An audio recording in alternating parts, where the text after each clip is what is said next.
행크TV 구독자 여러분 안녕하세요. 저는 직장인이자 작가이자 유튜브를 하고 있는 송희구라고 합니다. 반갑습니다. 역삼동에 대지 한 100평짜리 8층짜리 건물 살 수 있을 정도는 되는 것 같아요.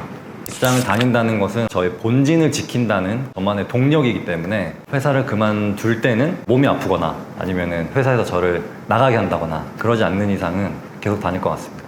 제가 처음에 종잣돈을 모은 것도 그 직장을 다니면서 모은 월급에서부터 이렇게 모을 수 있었던 거고, 그리고 처음에 제가 대출을 한 40%를 받았거든요. 근데 그 이자를 낼 수 있던 것도 회사에서 받은 월급으로 낼 수 있었기 때문에, 그래서 아마 지금까지도 월급의 소중함이 계속 있는 것 같아요.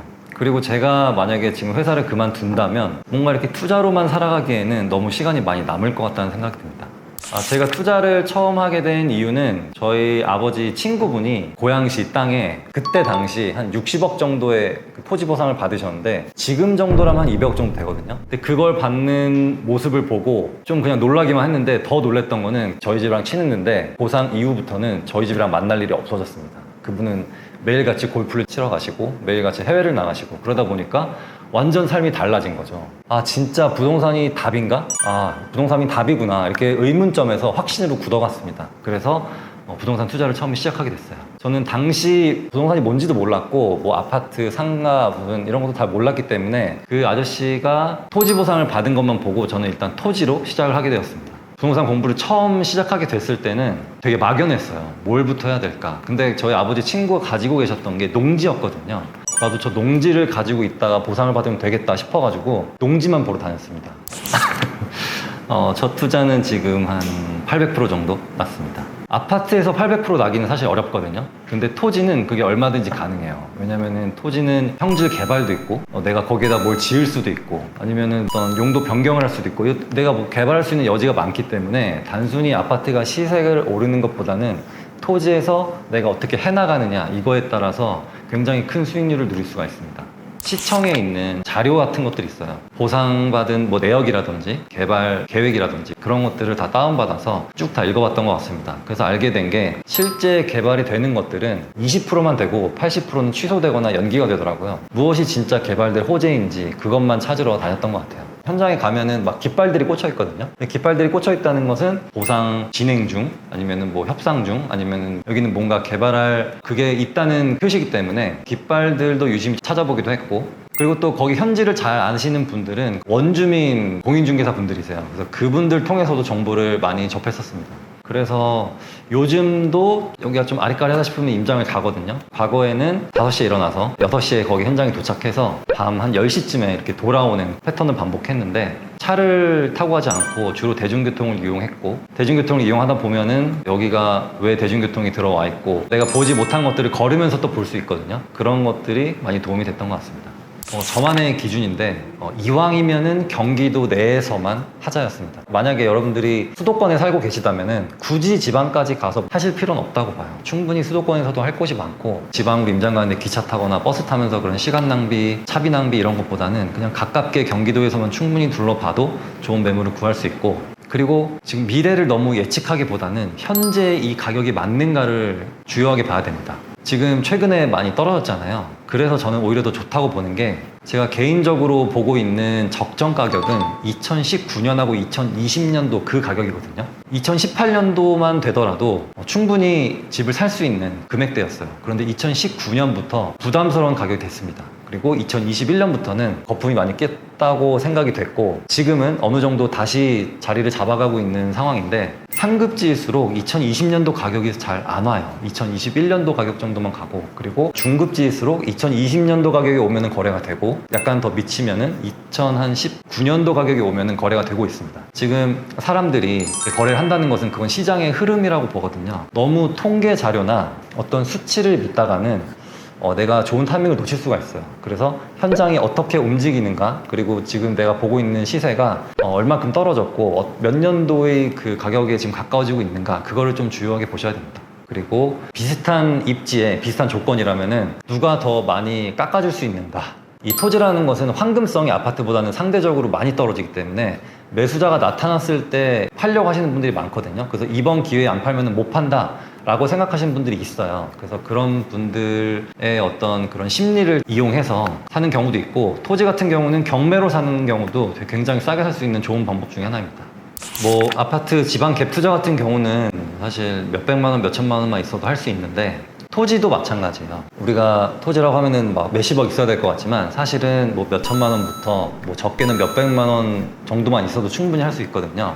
그리고 토지는 기본적으로 50% 대출이 나오는데, 이거는 주택과는 다르게 대출이 나옵니다. 집이 있더라 하더라도 토지를 매입하는 거는 아무런 문제가 되진 않아요. 평수가 작고 그리고 평당가가 낮다 보면은 1,000만 원짜리도 있고 뭐 3,000만 원짜리도 있고 이렇게 있기 때문에 토지 투자에 관심을 가져보시는 것도 새로운 부동산 포트폴리오에 도움이 되실 거예요.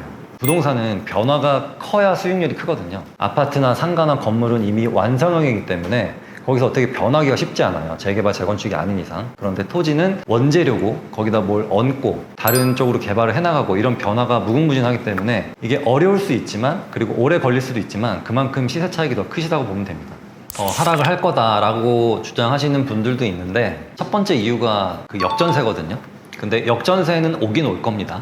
제 생각에는 역전세가 온다고 해서 최근 몇 달 동안 빠졌던 30-40%씩 빠졌던 그만큼이 더 빠질 수 있을지, 이건 한번 생각해 봐야 돼요. 왜냐면은 이미 반등을 해서 자리를 잡은 곳들도 있거든요. 그리고 아직 반등을 못한 곳들도 있는데, 여기는 왜 반등을 했고 여기는 왜 반등을 못했는지 이걸 한번 보셔야 됩니다. 하지만 반등을 했다고 해서 과거 5년처럼 급상승기 때처럼 그렇게 막 추격 매수는 일어나지 않을 거예요. 그 이유가 뭐냐면, 많은 분들이 부동산에 대한 지식을 갖추게 됐고, 그리고 똑똑해졌어요. 뭔가 너무 급하게 나 여기 집 못 사는 거 아니야 해서 막 급하게 추격 매수를 하지 않으셨으면 좋겠어요.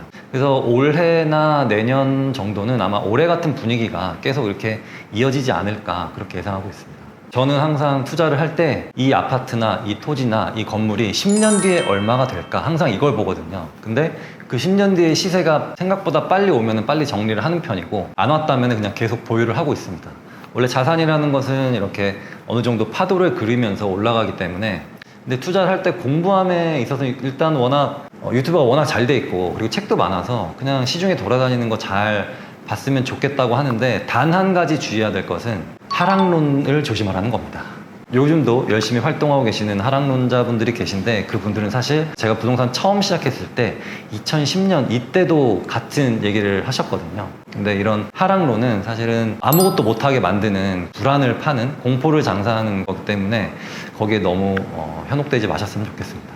부동산이라는 재화는 한정돼 있기 때문에 저는 인플레이션에 의해서 서서히 우상향한다고 보고 있어요. 대신에 인구가 감소하는 곳, 일자리가 감소하는 곳의 주택들은 회복이 불가능한 지역도 있다고 봅니다. 뭔가 투자는 좋은 매물을 사는 기술, 이것도 중요하지만 사실은 내가 어떻게 살아가느냐가 가장 중요합니다.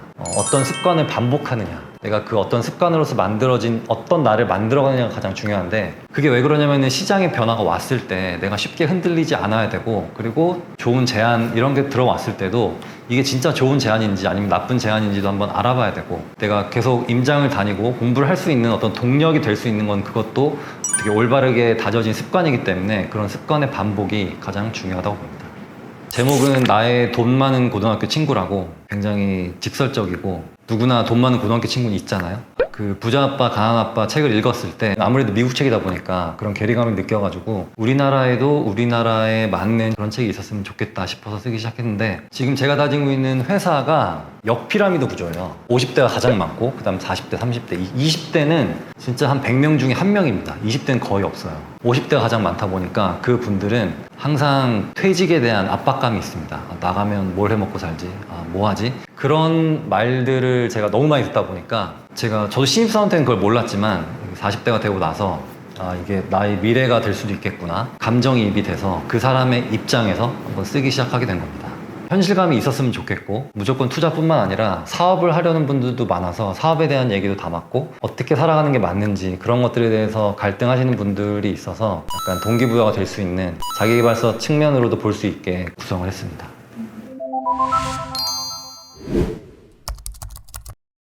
제가 지금 이렇게 바쁘게 살고 있는 이유는 나중에 제가 일을 하고 싶어도 못하게 될 때 그때를 후회하지 않음도 있어요. 그리고 저는 사실 이렇게 생산적인 활동하는 게 더 즐겁거든요. 그러다 보니까 이 즐거움을 어떻게 보면 더 즐기고 있는 것 같아요. 그래서 여러분들도 공부를 하실 때 이게 스트레스야 라고 생각하지 마시고 미래의 자유를 이렇게 얻을 수 있기 위한 어떤 즐거움의 발판이야 이렇게 생각하셨으면 좋겠습니다.